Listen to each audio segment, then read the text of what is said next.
For the last 7 days of my life, I have been living in the most remote village in all of Greenland. That's the last settlement in Disco Bay before there's nothing, before human can't really live here anymore. It's too harsh. Wind is too harsh, the weather is too harsh, there's no natural harbor, it's not possible to live here. They have to go 200 kilometers north before you find another little peninsula where people then are clinging on to life once more. So this is one of the most remote villages in the world, you would say? By far, yes. There are no roads in this village. There is no airport, no running water, and no internet. This village is so remote that traveling here from New York City, where I live, took 4 flights, 3 days, 2 Airbnbs, and 1 open-air boat ride. A wild Eric appears doing some roof work in northern Greenland. For 1 week of my life, I lived in the most remote town in Greenland. And this is the house that I've been living in. And I want to show you a quick tour because it's pretty wild. So this is a typical house that you would find in this village of Sakak. There's only 120 people that live in this town. And over the past year, I believe it was 20 tourists came the whole year. 20 people visited this place. And I'm one of them.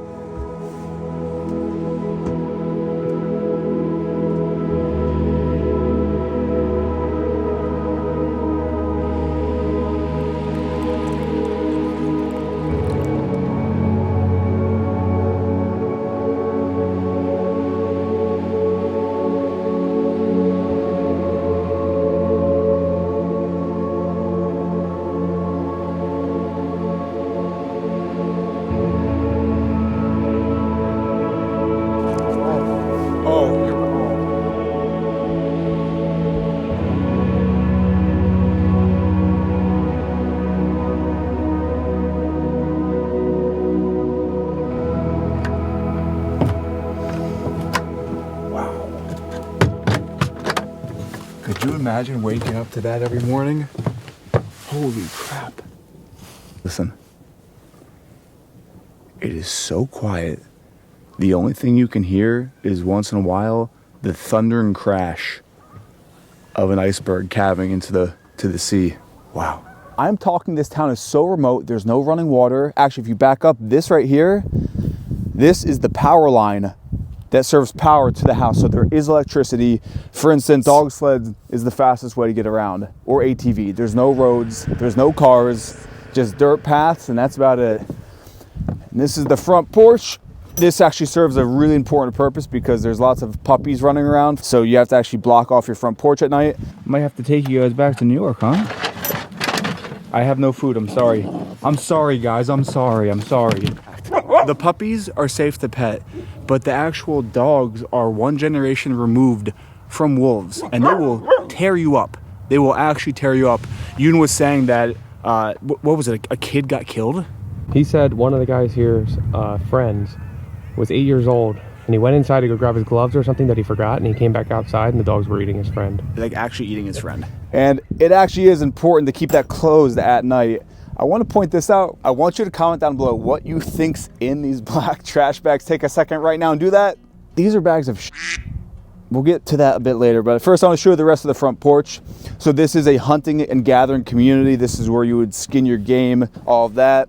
The porch wraps around where we actually have a ramp for hauling water in because, again, there's no running water. If you actually look in the distance, that little blue shack is where you get your water in this town. So you have the ramp leading up to the porch area, and there's lots of random things around, like if you want an old TV, all that.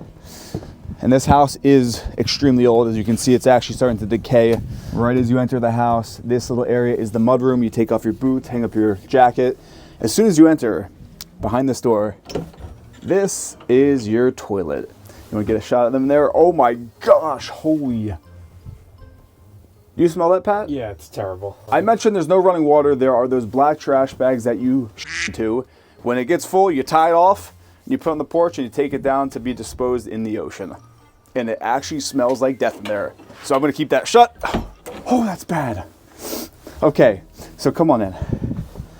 Heading into the house, you got your stairs. In this pantry, This is the oil that actually heats the house, which I'll get to a bit later, how this place is heated, because there's no trees in Greenland. You can't burn any wood, so there's no fireplaces or wood stove. And this is the kitchen, straight out of 1955, all original as is. Now, before we go any further, I have to explain why I traveled to one of the most remote destinations on the planet and what I was doing living in a house with no shower or toilet. Well, a few months ago, I got an email from a company called Nomad Greenland. And immediately after seeing Greenland in the subject of the email, every single fantasy I had as a little kid, pretending to be an explorer, raced through my mind. And before I even researched anything, I replied, yes, I'm in. And essentially, Nomad Greenland brings luxury wilderness travel to one of the most hostile, desolate, and stunningly beautiful places on this earth.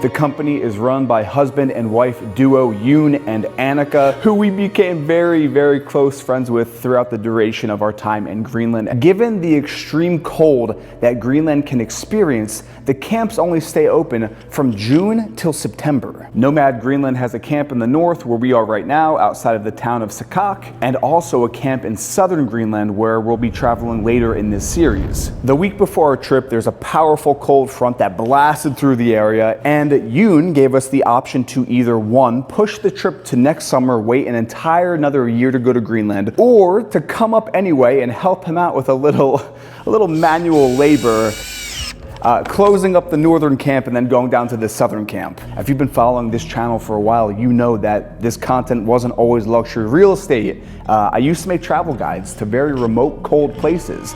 Look at that mountain! Look at that! Woo! We're all doing good, and knock the wood, you're gonna make it. We're gonna make it. Are we gonna make it? This is our first actual glimpse of the full summit. We just got into the Alpine desert, feeling strong. And I hadn't been on a trip like this in over half a decade, so I kept the trip as scheduled. And I enlisted the help of my best friend from high school, Pat McDevitt, who isn't afraid of a little hard work. And that little bit of manual labor turned into living like locals for a week. So Patrick just had smoked and salted whale, breaking down the entire glamping camp. We've taken down 4 of the tents. There's 2 left to go. Like I mentioned, these are those luxury tents that typically guests would come and stay in. We've been transporting all the gear, so these are like glamour camping tents. There's beds, showers, refrigerators, ovens. So we're moving all of that by ATV from the camp to the harbor via ATV across a mountain pass, then to be stored in a fishing shack back in the village that was built in the 1850s, which also happened to have a leaky roof which needed fixing. So we just put a new tarp on the roof here and we're sealing it down now, putting us to work. It's quite a process. It's a lot more work than we initially thought, but Pat and I are always up for some hard work.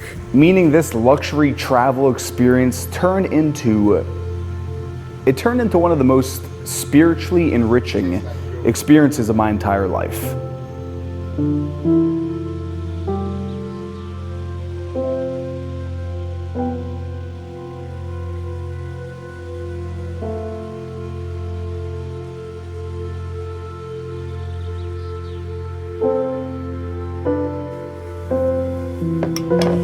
Which brings us all the way back to this house that I've been living in. This is the house that Yoon and his family are renting to live in while running their luxury travel company.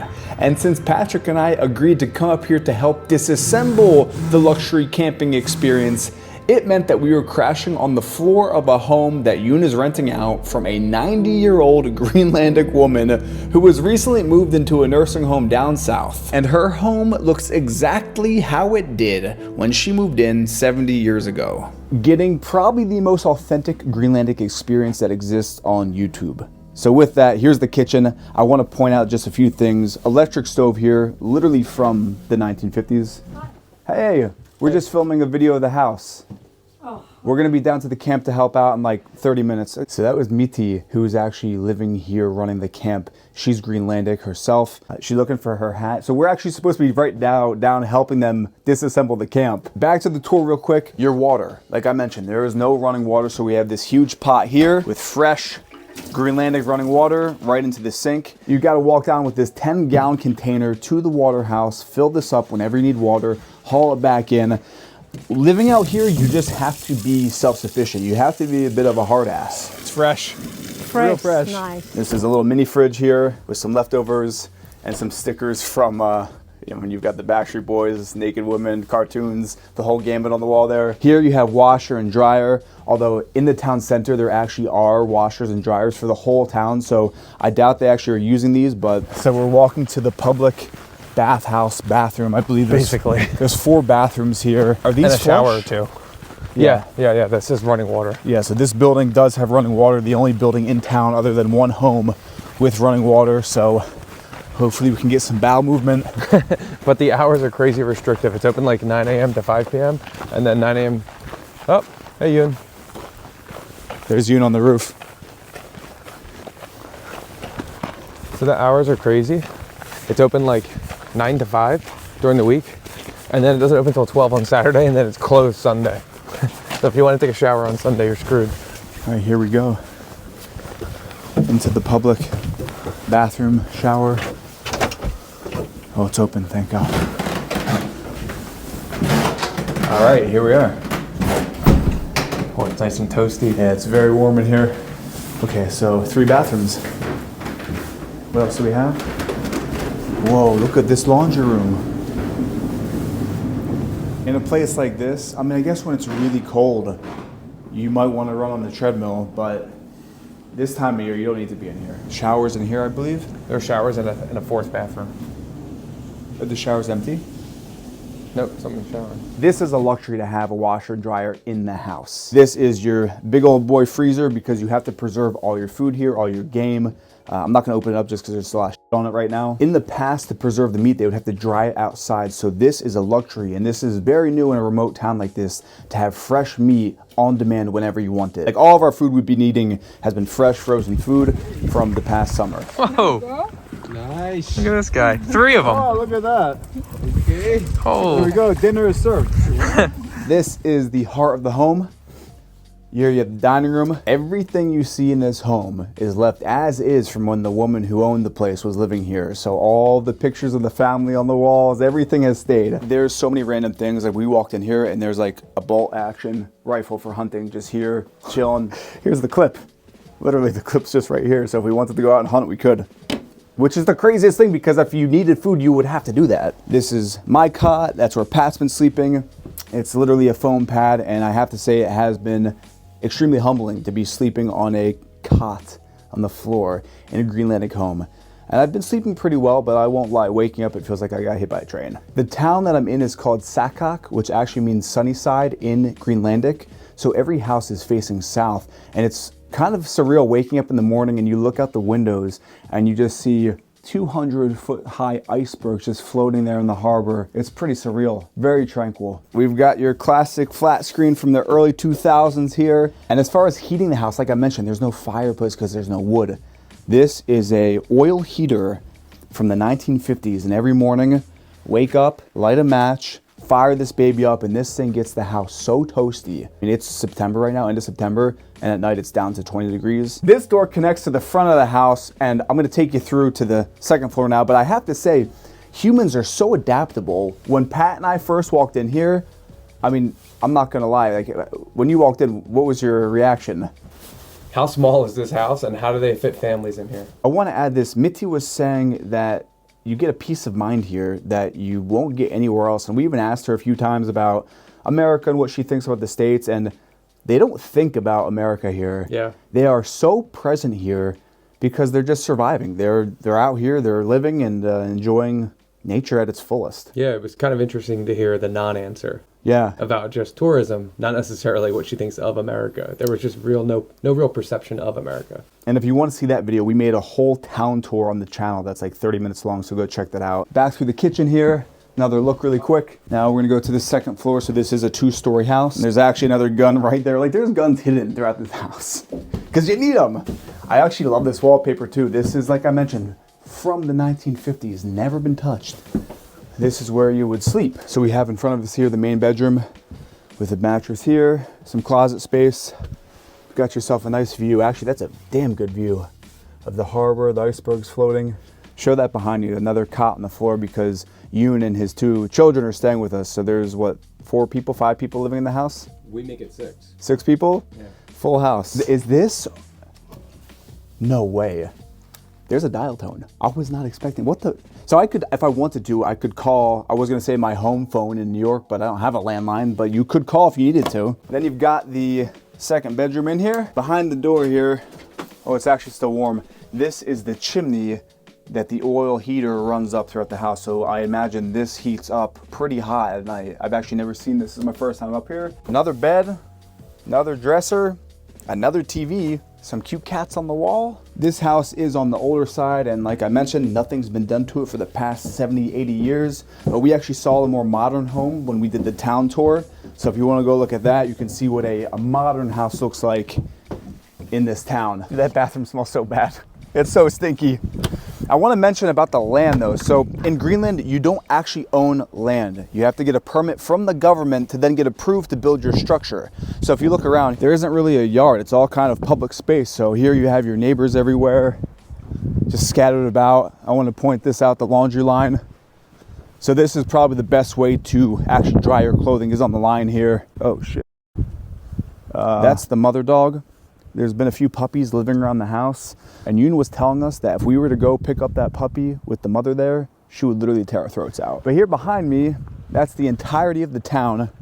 And I actually filmed, like I mentioned, a full tour of the town, going through with the locals to show you what it's actually like to live here. This is just an example of a typical Greenlandic house. I hope you enjoyed this video, and consider subscribing if you'd like to see the rest from my Greenland series, which is coming soon on my channel.